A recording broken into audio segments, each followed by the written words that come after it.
Well, it looks like an election has been called, and there have been two debate dates set. One on April 16th for the French debate, and an English debate will be held on April 17th. As you can see here, the time zones and the dates are there. Parliament schedule has completely changed again. We were supposed to be running back up today. March 24th has now been moved to May 26th. And on top of that, Mark Carney has already backed out of the French debate. Not looking too good for him. Starting off strong, Carney, aren't you? We have candidates from each party debating their party's policies here as the election campaign kicks off. This is going to be a big year. I want to dive into this video and let's see what they have to say. With us now on the first policy promises of this campaign are federal candidates running in this election. Charles Sousa is the Liberal candidate for Mississauga Lakeshore in Ontario. Michael Barrett is the Conservative candidate for Leeds, Grenville, Thousand Islands, Rideau Lakes. And Craig Sauvé is the NDP candidate for LaSalle and Mard Verdun in Quebec. Hi, everybody. Nice to see you. Thank you very much for making the time. I think we're having a bit of connectivity issue with Mr. Sousa, so I'll wait to let the control room. Okay, never mind. He is back. So, hi, everybody. Now I can see everybody. Thank you so much for making the time for the conversation tonight. Mr. Sousa, I will start off with you because your party was the first out of the gate yesterday to make that announcement on the tax cut. It is estimated to cost federal coffers $6 billion. Your leader today, Mr. Carney, criticized Pierre Poilievre for even broadly indicating that he would cut other things to pay for that. But your party hasn't identified anything outside of capping the public service that would pay for this tax cut. You've talked about accelerating defense spending and balancing a budget in 3 years. Help us with the math on that, and what would you cut specifically? And let's be clear that the Conservatives, what they're doing always comes with a catch. They've already made clear that whatever they cut, whatever they spend, they will then have offsetting cuts. And obviously their proposal is even more reckless in respect to what they've done in the past, because dental care, child care, pharmacare, all of that equates to very much the things that they said they would cut in the past, and that is pretty much their resolve in respect to what they're proposing here. But economic growth, national unity, improving our competitiveness, to strengthen our economy, to sustain those very programs is critical. And we are strong as a G7 nation. We can be stronger we can be stronger still by promoting some of that unity and promoting our competitiveness. And that's where we get that sustainability to support these programs. I have to follow up because a couple of things. You said the Conservatives' proposal was even more reckless. First of all, I have to ask you, does that mean that the proposal that you're making is reckless? Dental care, they have talked about not being in favor of. Child care, however, they have not said unequivocally that they would cut that. And the other things that you mentioned, I mean, you're kind of putting words in their mouths. And my question was not, I will pose those questions to your Conservative colleague in a moment. My question was to you. What are the Liberals going to do to pay for a $6 billion Can't even stay on track. Can't even answer the question. Has to run circles and play games. And as I said, and as Mark Carney has said over the course of this few weeks now, we have to have a stronger economy. We have to have one Canada, not 13 separate jurisdictions, to improve our competitiveness, to expand our trade routes to other parts of the world, to strengthen our economy further, to sustain the very programs that are important to Canadians. Canadians care about the dental care program. They care about child care. They care about pharmacare. They care about ensuring that we strengthen our economy. And that's exactly what we're proposing. And people want more money in their pockets. And through this middle income tax cut, it supports them in that endeavor as well. We call the past 10 years strengthening our economy. So is some sort of mythical economic growth going to lead to that? Because I don't see a single private sector economist forecasting that be the case given the tariff threat.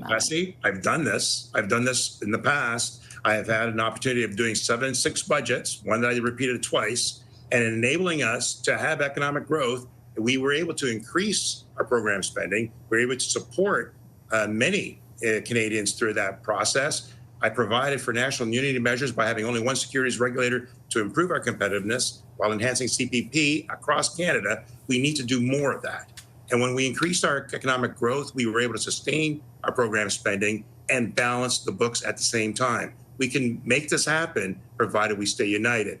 And the opposition, they only care about maintaining that divisiveness, and anger is not solutions, and slogans certainly are not solutions. We have to have a concrete plan putting forward that we are proposing in these programs.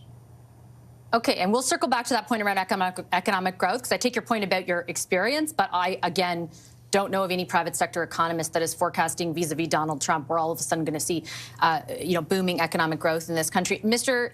Barrett, I do want to ask you about what you're proposing, because it is even bigger in both the size of the tax cut, but also foregone revenue. When fully implemented, it'll be about $14 billion. Your leader today said that you would cut the bureaucracy and foreign aid. By how much? Look, let's talk about why we have to do this, why we need this middle class tax cut. It's all about bringing it home. We need working Canadians to be able to take home more of what they're earning. After the last 10 years, we've seen that it's harder and harder for them to get ahead. The Liberals in 2015, they promised to cut taxes. Now 80% of Canadians pay more tax than they did 10 years ago. They're paying $10,000 more per year in taxes than they were. And so that's why it's so important. They're going to pay $800 more this year for groceries than they did last year. Our tax cut is about putting $900 back in the pocket of the average working Canadian, or $1,800 for a family. That's going to make a real difference for them. And so the things that we're going to cut are the Liberal insider waste and corruption that we've seen explode over the last 9 years with the Carney-Trudeau Liberals. When you look at the management consulting that we've seen in Ottawa, more than doubling to between 18 and $20 billion per year. And this is where the money's coming from for things like their green slush fund that saw $400 million identified by Canada's Auditor General as being, inappropriately handled, misappropriated funds, with the Liberal appointed chair being found guilty of breaking the Conflict of Interest Act. Or the $60 million Arrive scam, $20 million going to a pair of guys who didn't even do any work on the app. So it's when you look at the record of the Carney-Trudeau Liberals, it's very easy to quickly identify areas like this where we're going to be able to exact the savings that we need. With great respect, we're talking about a $14 billion annual cost. You're referencing $450 million the Auditor General has identified. Do you know that every bit of outsourcing in this government, do you have evidence to the idea that it is all wasteful spending? Because under the previous Harper government, there was also spending on outsourcing. It is a function, perhaps not at this level, but it is a function of government. And when you talk about cutting foreign aid, again, are you wiping out all $7 billion of foreign aid, or will you keep $1.5 billion that assists refugees like those from Ukraine just for being here in Canada?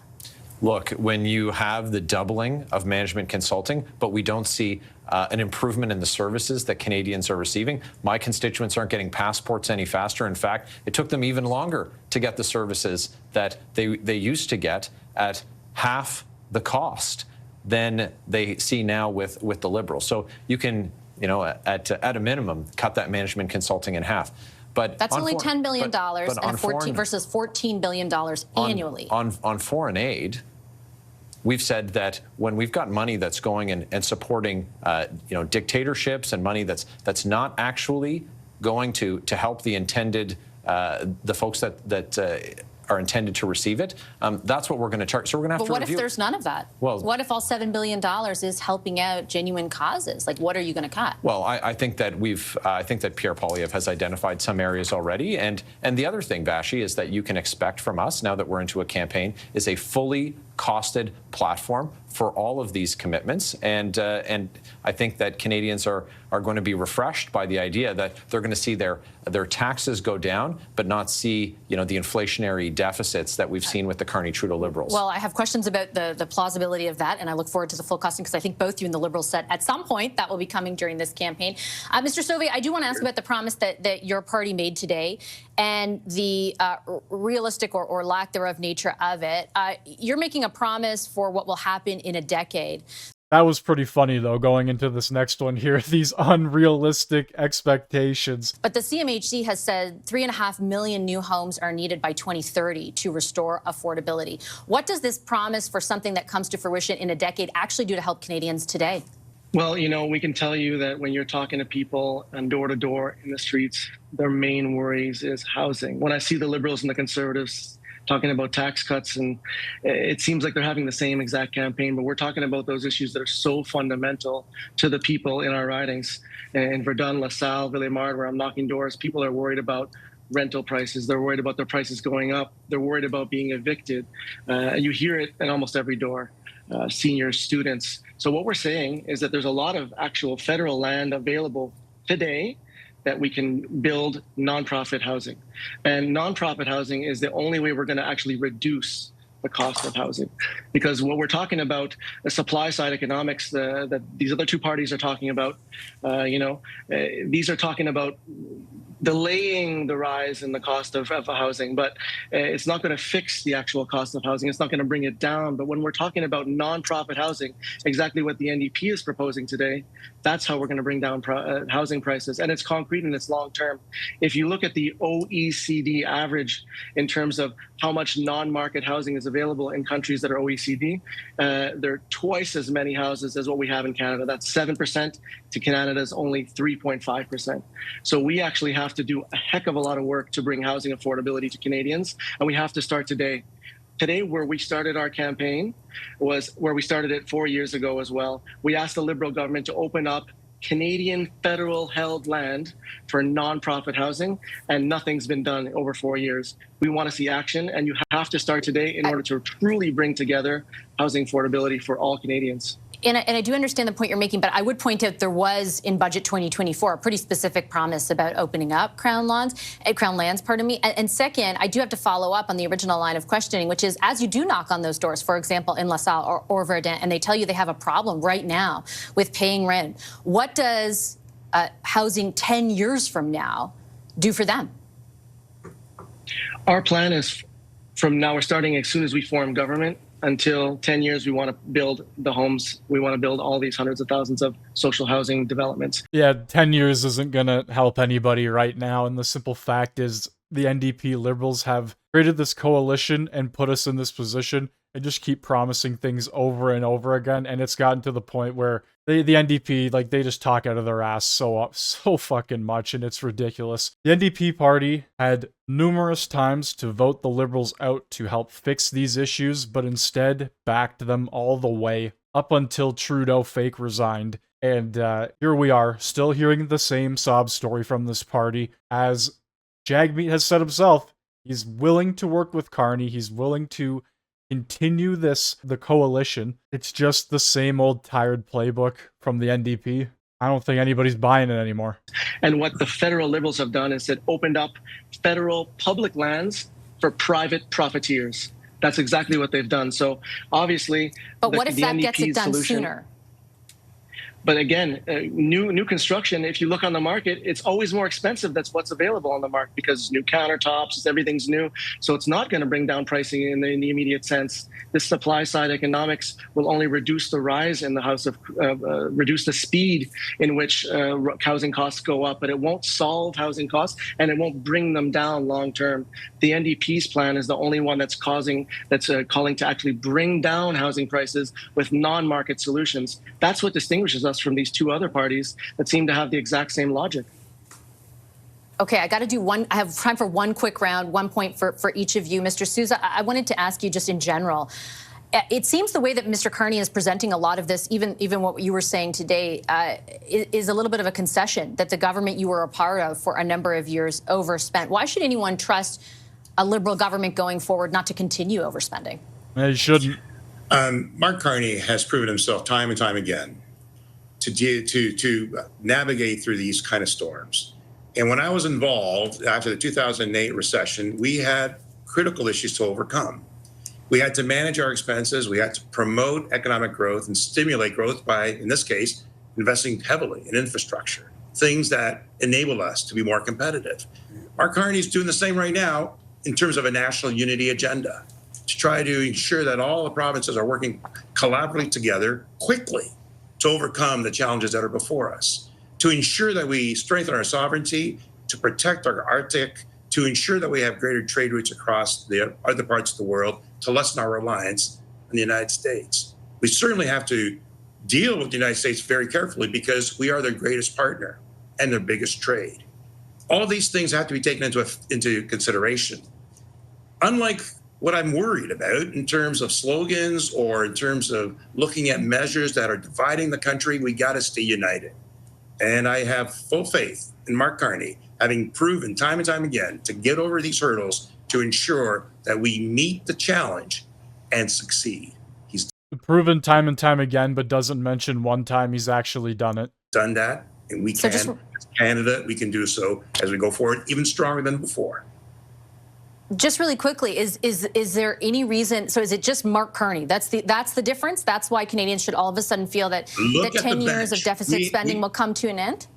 We have a strong number of individuals that are You have the exact same individuals that were in the party before under Trudeau as you do now. Nothing has changed. It's the exact same party. working very, very hard to protect Canada's interests.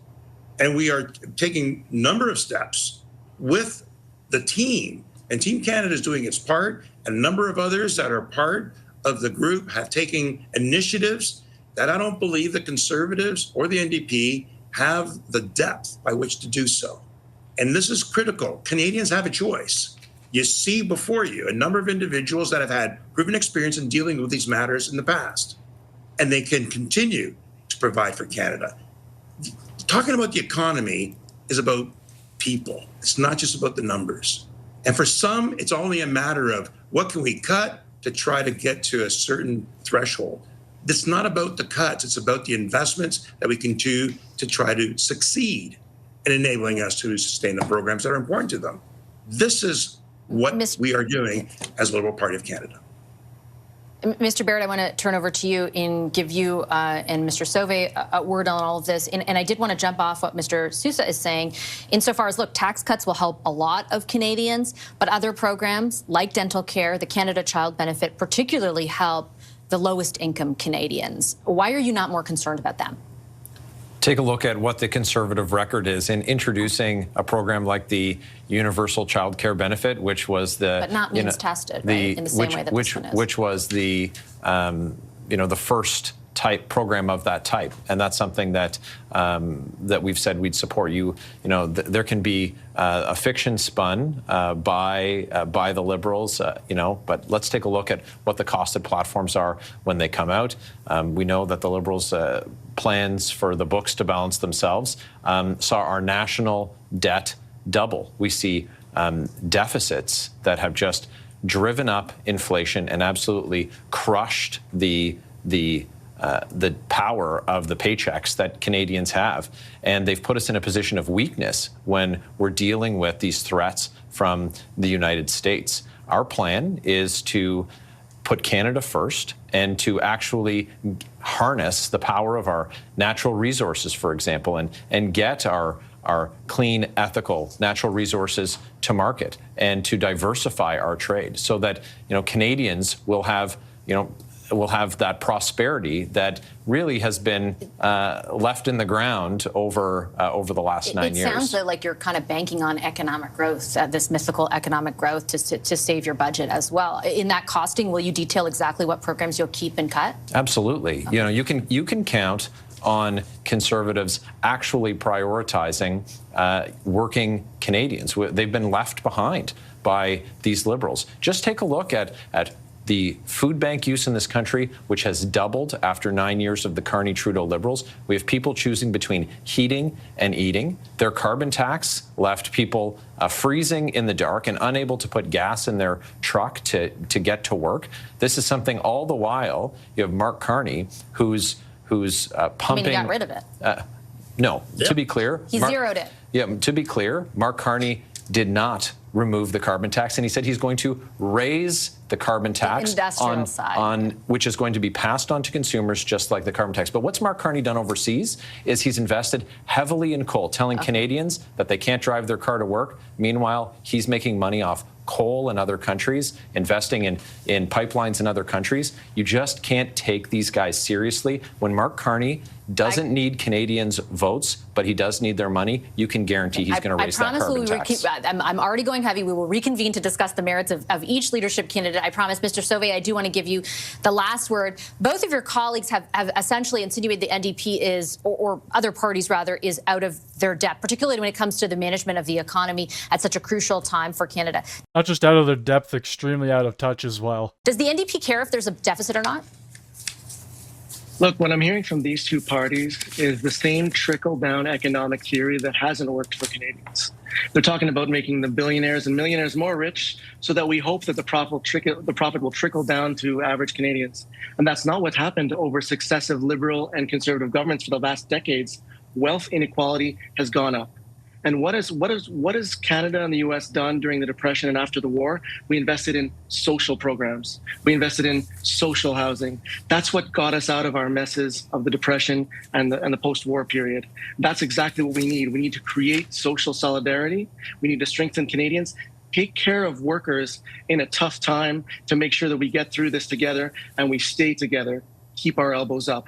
That's how we're going to make it through this, not by trying Keep our elbows up, man. This guy's sounding like a communist. to make the rich richer and then hoping that somehow the money's going to get and come down to the average Canadians. That's not what we can do anymore. Just very quickly, does that mean the NDP will run deficits of this size or greater, and will you have a fully costed platform? Our fiscal plan, and it's a great fiscal plan. I'm very excited for you guys to see it, but all in due time. Today we were talking about housing, which is going to be one of our main platform planks because that's what people are talking about the doors. They want to know how we can reduce their housing prices and save them from evictions. Okay, I'm going to leave it on that note. Thank you all for making time for the discussion tonight. And there you have it. What a wild year we are heading into here. The next few months are going to be very, very crazy. Let me know what you guys think down in the comment section below, and I will see you in the next one. Have a good day or night.